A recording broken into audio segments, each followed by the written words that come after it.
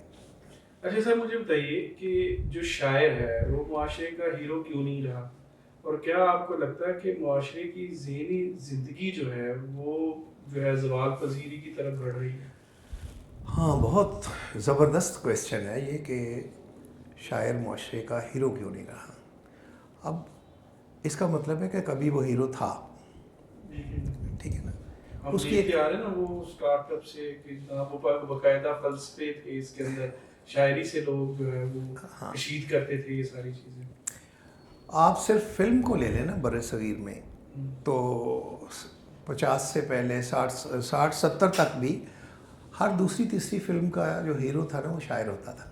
صحیح. آپ کو یاد ہے نا وہ ساری فلمیں کہ وہ خواہ انڈیا میں بنی ہوں خواہ پاکستان میں بنی ہوں, وہ ان میں جو ہیرو کا تصور وہ یہی تھا کہ وہ شاعر ہے. اچھا, ہیروئن بھی سخن فہم ہے اسی لیے تو وہ اس کے پیچھے ہے, ٹھیک ہے نا. اچھا, اور یہ ایک پورا کریئر تھا.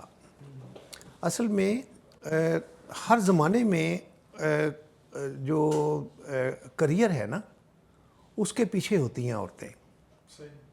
معذرت اگر کسی عورت کو یہ بات بری لگے, لیکن آپ دیکھیں نا عرب میں 3-4 پیشے ایسے تھے کہ سب سے پہلے لوگ ان کو رشتہ دیتے تھے. مثلاً کاہن کو, یہ جو پیش گوئی کرتا ہے اس کو سب سے پہلے اس کی شادی ہوتی تھی, لوگ چاہتے تھے بیٹیاں اس کو دیں. پھر صحرا میں پانی کی نشاندہی کرنے والا کہ یہاں پانی ہے, تو اس پیشے کو رشتہ دیتے تھے. اور سب سے زیادہ رشتے آتے تھے شاعر کو. شاعر کے بارے میں سمجھا جاتا تھا کہ یہ کسی قبیلے کا دماغ ہے, قبیلے کی آنکھیں ہیں, قبیلے کے کان ہے, یہ شاعر قبیلے کا دل ہے. تو وہ سمجھتے تھے کہ یہ ہمارے جو جنگی کارنامے ہیں ان کو لازوال کر دیتا ہے اپنے شعروں میں. تو شاعر کے لیے شاعر ان 3 پیشوں میں سے ایک تھا جس کو سب سے پہلے رشتے دیتے تھے, اور وہ ہیرو تھا. اور پھر آپ اپنے پاکستان میں دیکھ لیں کہ لوگ پھر شاعر کو لوگوں نے چھوڑ دیا, ڈاکٹروں کو, انجینئرز کو, لیکچررز کو, اور اس طرح کے کاروباری آدمی کو ذرا لیٹ اہم ہوا ہے وہ ہمارے معاشرے میں. تو اصل میں ہمارے معاشرے کی وہ اساس ہی اکھڑ گئی ہے جس میں نا ہیرو جو ہے وہ شاعر ہوتا تھا. اچھا, شاعر کا مطلب ہے زیادہ شعور رکھنے والا. اچھا, یا تو شاعروں کے پاس شعور ختم ہو گیا ہے یا شعور کی لوگوں کو ضرورت نہیں رہی. اب ہمارا معاشرہ ابھی جو اپنے ذہنی زندگی کی جو بات کی ہے وہ اب دیکھیں نا, ذہنی زندگی کے اشارے کیا ہوتے ہیں کہ سوسائٹی میں پینٹنگز بن رہی ہیں, کمپوزیشنز بن رہی ہیں, شاعری ہو رہی ہے, مجسمے بن رہے ہیں, فیشن ڈیزائننگ ترقی کر رہا ہے, رقص ترقی کر رہا ہے. سارے تو ہمارے معاشرے میں گناہ کے ستارے ہیں. سر ایسا تو نہیں ہے شعور سے آری لوگ بھی تو شاعری میں آ سکتے ہیں؟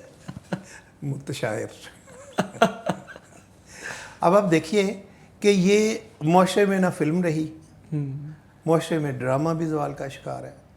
شاعری جو ہے اعلیٰ درجے کی شاعری اس کے تو اسے پوچھتا کوئی نہیں ہے, اور مسخروں کے پیچھے ہے دنیا. ٹھیک. اچھا, اسی طرح پینٹنگ گناہ ہے, مجسمے بنانے گناہ ہے, فیشن ڈیزائننگ جو ہے اسے کسی نہ کسی حد تک ہضم کر لیا جاتا ہے. اچھا, یہ ساری چیزیں یہ تھے ذہنی زندگی کے استارے. اب آپ دیکھیں کہ لاہور میں 100 سے زیادہ سینیماز تھے, بلکہ 100 سے بھی زیادہ سینیماز تھے, لیکن وہ کہاں ہیں؟ تقریباً میرا خیال ختم ہو گئے. اور ختم ہو کے کیا بنے؟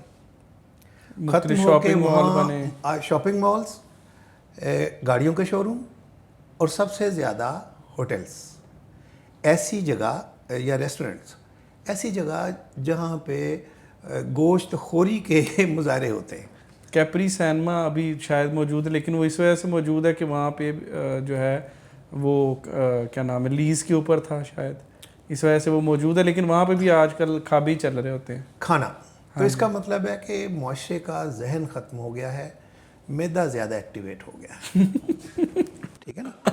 تو اس لیے جس معاشرے کی میں اب دیکھیں، لوگ گندی نالی کے اوپر ایک ٹیبل بچھی ہوتی ہے، اس پہ قریب ایک گندی جگہ پہ ایک بندہ گندے ہاتھوں سے وہ آپ کی باربیکیو بنا رہا ہوتا ہے، ایک فیملی بیٹھی ہے، بدبو مکھیاں بنا رہی ہیں ادھر ادھر. آپ جائیں نا ادھر ذرا دیکھیں جا کے. اچھا وہ بیٹھے کھا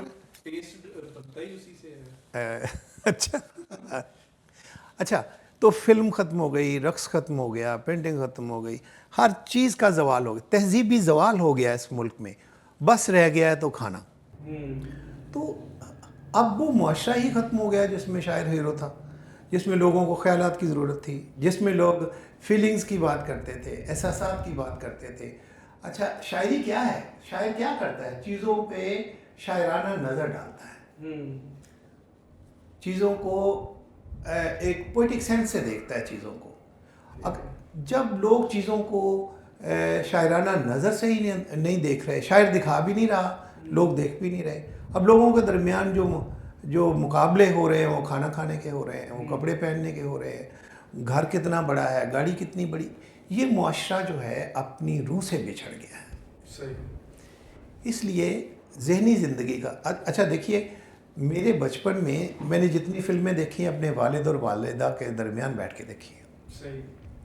میں نے دیکھا کہ ویکینڈ پہ لوگ جو ہے اپنی بیگمات کو پوری فیملیز تانگے پہ بیٹھی، گاڑیاں بھر کے آتی تھیں سینما ہالوں میں. اب وہاں کیا ہے بھلا؟ اب وہاں چند مرد اکٹھے ہوتے ہیں، وہ بڑکے مارتے ہیں اور اپنی جنسی جو آسودگی ہے اس کا سامان ڈھونڈتے ہیں.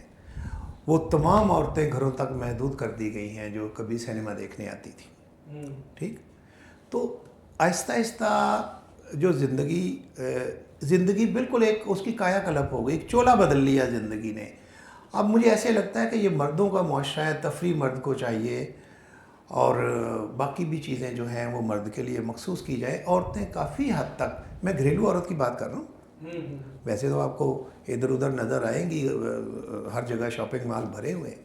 تو اب وہ اس طرح کا ذہنی زندگی کا احترام سوسائٹی سے ختم ہو گیا ہے. وہ سوسائٹی ہی ختم ہو گئی ہے جس کا ہیرو شاعر ہوتا تھا.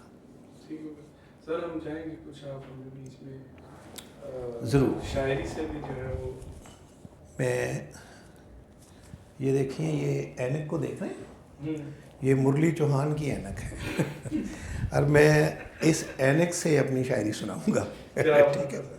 جو 1.5 نمبر کی تھی اور پتہ چلا آپ کے پاس آنے کے بعد 2 نمبر کی ہے. 2 نمبر کی ہو گئی اور مرلی کو اتنی فرصت نہیں کہ وہ دیکھ سکے کہ اس کی نظر کتنی کمزور ہوئی ہے اور جو ڈاکٹر نے لگا کے دی ہے وہ کتنی ہے. ٹھیک ہے نا. تو مرلی چوہان کے شکریہ کے ساتھ میں آپ کو اپنے ایک پرانی غزل کے کچھ اشعار دیکھیے کہ ہمارے گھر میں کسی کو بھی یہ گمان نہیں تھا، ہمارے گھر میں کسی کو بھی یہ گمان نہیں تھا کہ کٹ رہی تھی جہاں عمر میں وہاں نہیں تھا. شکریہ. کیا اچھا لگ رہا ہے. ہمارے گھر میں کسی کو بھی یہ گمان نہیں تھا کہ کٹ رہی تھی جہاں عمر میں وہاں نہیں تھا. میرے شریک سفر کو بھی یہ خبر نہ ہوئی، میرے شریک سفر کو بھی یہ خبر نہ ہوئی. میں چل رہا تھا میرا دل رواں دواں نہیں تھا. میرے شریک سفر کو بھی یہ خبر نہ ہوئی، میں چل رہا تھا میرا دل رواں دواں نہیں تھا. تمام عمر میری ہڈیاں جلاتی رہی، تمام عمر میری ہڈیاں جلاتی رہی. ایک ایسی آگ کہ جس کا کوئی دھواں نہیں تھا. تمام عمر میری ہڈیاں جلاتی رہی، ایک ایسی آگ کہ جس کا کوئی دھواں نہیں تھا. نہ کھل سکے سرے شاخ فراق وصل کے پھول، نہ کھل سکے سرے شاخ فراق وصل کے پھول، کہ کوئی یار تیرے میرے درمیان نہیں تھا۔ شکریہ۔ نہ کھل سکے سرے شاخ فراق وصل کے پھول، کہ کوئی یار تیرے میرے درمیان نہیں تھا، تمام عمر جو اندر کے رخ پہ تازہ رہا، تمام عمر جو اندر کے رخ پہ تازہ رہا، وہ ایک زخم کسی آنکھ پر آیا نہیں تھا۔ کیا بات ہے، کیا بات ہے۔ تمام عمر جو اندر کے رخ پہ تازہ رہا، وہ ایک زخم کسی آنکھ پر آیا نہیں تھا۔ تمام ہو گئی جب عمر رائے گاں تو کھلا، تمام ہو گئی جب عمر رائے گاں تو کھلا، جواز جعفری یہ تو میرا جہاں نہیں تھا۔ تمام ہو گئی جب عمر رائے گاں تو کھلا، جواز جعفری یہ تو میرا جہاں نہیں تھا۔ ہمارے گھر میں کسی کو بھی یہ گمان نہیں تھا کہ کٹ رہی تھی جہاں عمر میں وہاں نہیں تھا۔ کیا بات، شکریہ۔ بہت اچھے۔ اچھا سر، آپ کو لوگ ایک شاعر کے طور پہ جانتے ہیں، ادیب کے طور پہ جانتے ہیں، لیکن شاید وہ سے کم لوگوں کو یہ معلوم ہو کہ آپ کا ایجوکیشن کے شعبے سے تعلق ہے، اور ابھی آپ ریٹائر ہوئے ہیں۔ تو مجھے بتائیے کہ جو تعلیم ہے اس کا پاکستان کے اندر جو معیار ہے، وہی سوال پھر کمپیریزن کہ معیار جو ہے وہ کس لیول پر جو ہے آج ہماری تعلیم کا۔ اس پہ ہم تھوڑا سا ٹچ کیا ہم نے اس سے پہلے، کہ اصل میں تعلیم ہوتی ہے کہ تعلیمی ادارہ اس سوال پہ غور کر رہا ہو کہ ہم کس قسم کا انسان تشکیل دے رہے ہیں۔ ٹھیک ہے۔ یعنی ایک ادارہ ہے، اس کی ایکڑوں میں، یعنی اس کی زمین ہے، اس پہ بلڈنگز ہیں، اس نے سٹاف رکھا ہے، اس نے اساتذہ رکھے ہیں، لیکن سارا کچھ کھڑا کر لیا انہوں نے، یہ نہیں معلوم کہ وہ معاشرہ کس طرح کا معاشرہ تشکیل کرنا چاہتے ہیں، کس طرح کا انسان بنانا چاہتے ہیں۔ ٹھیک، انسان بنانے کا جو سوال ہے نا، یہ ویسے ہزاروں سبجیکٹ ہیں، لیکن صرف 3 سبجیکٹ ہیں جن کو یہ دعویٰ ہے کہ ہم ایک انسان تشکیل دیں گے۔ صحیح۔ اس میں پہلا جو سبجیکٹ ہے وہ دینیات ہے، ٹھیک ہے، یا اسلامیات۔ اس کا دعویٰ ہے کہ ہم اس طرح کا انسان بنائیں گے۔ ٹھیک ہے۔ دوسرا سبجیکٹ ہے سائیکولوجی، صحیح۔ وہ چاہتی کہ اس طرح کا انسان ہو۔ تیسرا دعویٰ صرف لٹریچر کا ہے کہ وہ چاہتے ہیں کہ ہم انسان اس طرح کا انسان تشکیل دیں گے۔ ٹھیک ہے۔ اب دیکھیں، جو مذہبی انسان ہے وہ آپ کے لیے قابل قبول ہے، میرے لیے نہیں، اپنے فرقہ وارانہ خیالات کی وجہ سے، ٹھیک ہے، اپنے ایک مخصوص دائرے کی وجہ سے۔ اچھا، ایک فرقے کا آدمی جو آپ کے لیے قبول نہیں، آپ کو دوسرا قبول نہیں۔ اچھا چلو فرقے سے باہر نکلیں تو ایک دوسرے مذہب میں وہ قابل قبول نہیں، اس کا آدمی ان کے لیے قابل قبول نہیں۔ یہ جو یعنی دینیات جو انسان تیار کرتی ہے وہی کہیں قابل قبول ہے، کہیں نہیں۔ بالکل ٹھیک۔ لیکن جو لٹریچر آدمی تیار کرتا ہے وہ دنیا کی ہر تہذیب میں قابل قبول ہوتا ہے۔ بالکل ٹھیک۔ اس لیے کہ اسے سکھایا جاتا ہے، نہ اس کی تربیت رنگ کی بنیاد پہ ہوتی، نہ نسل کی بنیاد پہ، نہ اس کی کسی عقیدے کی بنیاد پہ ہوتی ہے۔ اس کی ایک آزاد انسان کے طور پہ ہم اس کو تشکیل دیتے ہیں کہ جو ہر جگہ قابل قبول ہو، ایسا انسان جو تعصبات سے بالاتر ہو۔ دیکھیے کیسی مزے کی بات ہے کہ ادیب کے تعصبات ہو سکتے ہیں، ادب کے تعصبات نہیں ہوتے۔ بالکل ٹھیک۔ ادب تعصبات کی نفی کرتا ہے، ادب دائروں کی نفی کرتا ہے۔ اچھا ایک مزے کی بات اور بتاؤں کہ ہر علم کا ایک دائرہ ہے، یہ میتھ کا دائرہ ہے، یہ فزکس کا ہے، یہ کیمسٹری کا ہے، یہ مذہب کا ہے، یہ اسلامیات کا ہے، یہ اچھا ایک دائرہ اسلامیات کے بندے سے آپ ہسٹری کا سوال کریں، وہ کہتا ہے نہیں یہ میرا تو ایریا نہیں ہے۔ یہ میتھ کے پروفیسر پہ جا کے لٹریچر کا سوال کر دیں، وہ کہے گا نہیں میری دنیا یہ نہیں ہے، یہ اس سے پوچھیں۔ کوئی ہر بندے نے ایک دائرہ کھینچ لیا، لیکن لٹریچر کے آدمی کے پاس، لٹریچر کے پاس ایک لائسنس ہے، وہ جہاں سے جی چاہے کسی دائرے کو توڑ کے اس میں داخل ہو جاتا ہے اور جہاں سے چاہے باہر نکل جاتا ہے. یہ لٹریچر کا تعلق دائروں سے نہیں ہے، زندگی سے ہے، پوری زندگی سے. تو ہمارے ہاں یعنی بنیادی تو دعویٰ ہے کہ انسان کیسا بنایا جائے، جبکہ یہاں جو ہمارے تعلیمی ادارے ہیں انہیں پیسے بٹورنے سے آگے انہیں کوئی کام نہیں ہے. ان کا کام صرف اتنا ہے کہ کسی طرح پیسے ان سے، فیسیں ان سے لے لی جائیں، اور اس کے بعد تعلیم کیا ہوتی ہے، تصور انسان کیا ہوتا ہے، مقاصد کیا ہے. اچھا دیکھیے، تعلیم 3 افراد کے گرد گھومتی ہے تعلیم. یعنی اس میں ایک اسٹوڈنٹ ہے، ایک استاد ہے اور ایک والدین جو ہمارے ہاں انویسٹر ہوتے ہیں، ٹھیک. اور ایک چوتھا بھی ہے زبردستی کا فریق، اور وہ ہے اسٹیٹ. ٹھیک ہے نا. اب آپ دیکھیں کہ آپ جو انسان بنا رہے ہیں وہ اس انسان کو بھی قبول ہو، انویسٹر کو بھی قبول ہو، بنانے والے استاد کو بھی قبول ہو، اور اسٹیٹ کہتی ہے کہ میرے بھی مقاصد پورے کرتا ہو. اب آپ دیکھیں نا کہ اور وہ یہ کام کس سے کیا جاتا ہے؟ یہ سلیبس کی مدد سے کیا جاتا ہے. سلیبس ایسا ہو جو چاروں فریقوں کی توقعات پہ پورا اترتا ہو. ٹھیک ہے نا. اگر آپ تعلیم خرید رہے ہیں اپنے پیسوں سے تو اسٹیٹ کو بیچ میں سے نکال دینا چاہیے. اس کا کیا خرچ ہو رہا ہے؟ تعلیم آپ نے دکان کی طرح جا کے ہٹی سے یا دکان سے آپ نے خرید لی، اسٹیٹ کون ہوتی ہے؟ ٹھیک ہے نا.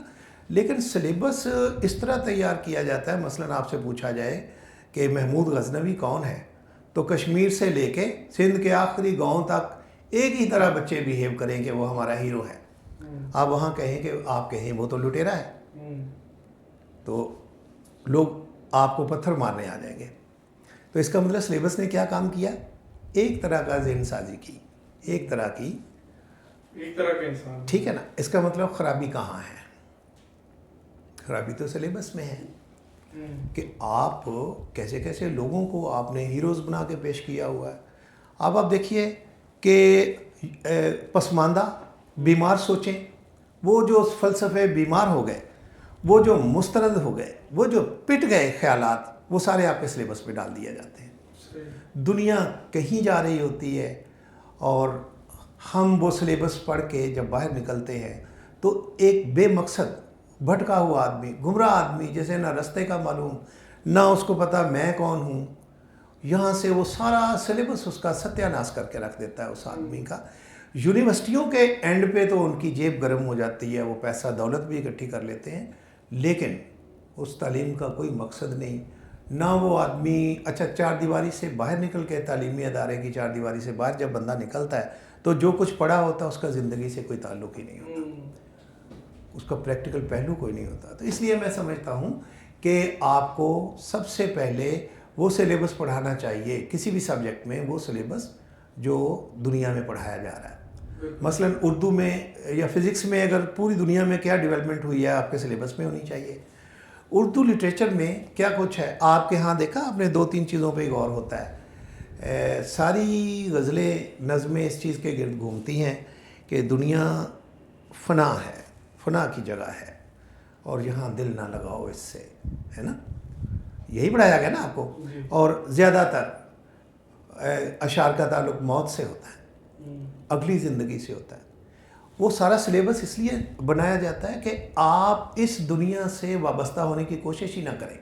یہ دنیا امراء کی ہے، اشرافیہ کی ہے، یہ ان کے لیے چھوڑ دیں. آپ کے لیے تمام اچھی چیزیں کسی اور زندگی میں رکھ دی گئی ہیں. تو یہ اس طرح کے جب جرنیلوں کی حکومتیں آتی ہیں، جب وہ یہاں مارشل لا لگاتے ہیں، تو وہ انسٹرکشنز آتی ہیں کہ اس طرح کے سلیبس بنائے جائیں.